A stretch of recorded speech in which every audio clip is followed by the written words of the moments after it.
Hey guys, thank you for your interest in making yourself a better investor.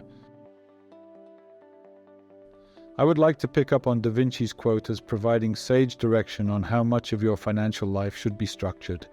Take a moment to consider what is being said. It's probably more profound now than it was 500 years ago. Never has there been a period in history of having more and wanting more. In the financial advice world, there is also a tendency to introduce complexity to either suggest the client is getting something special or to make the advisor an integral part in the process.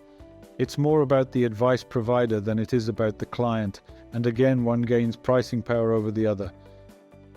Investment complexity usually bad. When it comes to the investment aspect of the advice process, however, this is where things can become complex for no clear or compelling benefit to the client. There is a tendency in the advice community to use investment platforms for the benefit of the advice provider, and a large number of investments for the sake of creating complexity, again for the benefit of the advice provider.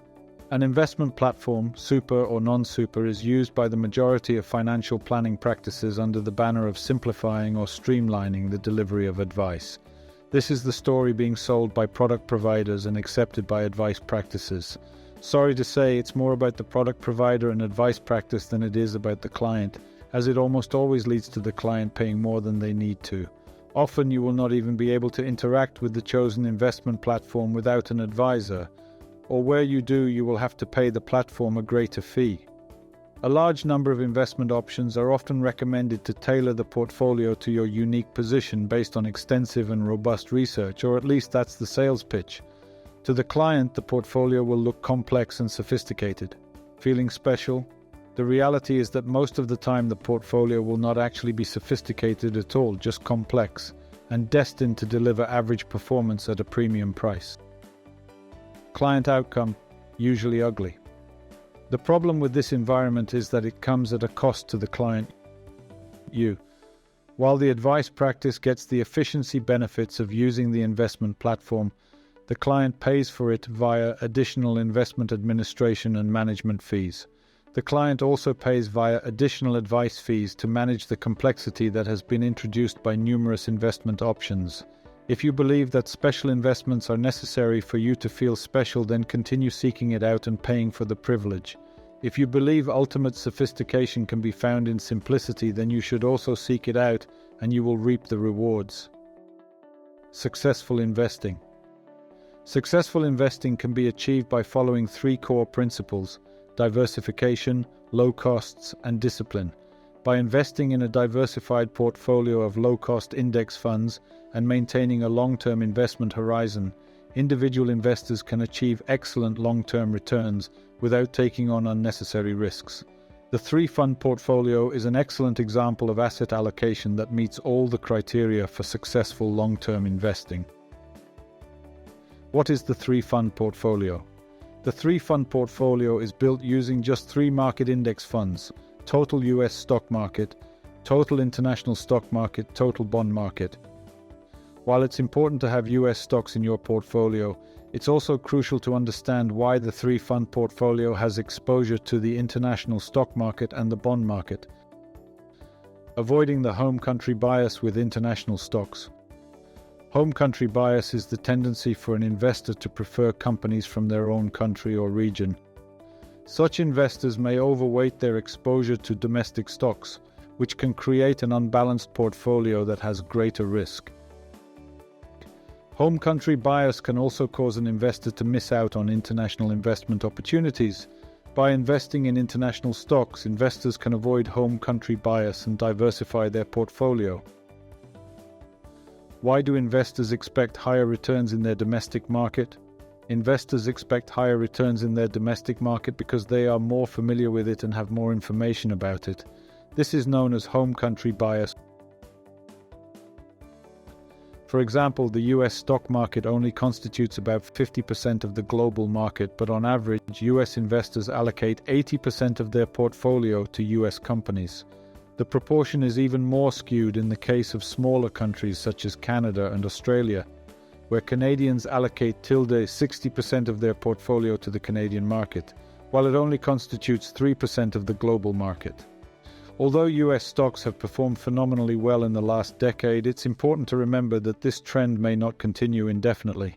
Since 1975, the outperformance cycle for the US versus international stocks has lasted an average of 7.8 years.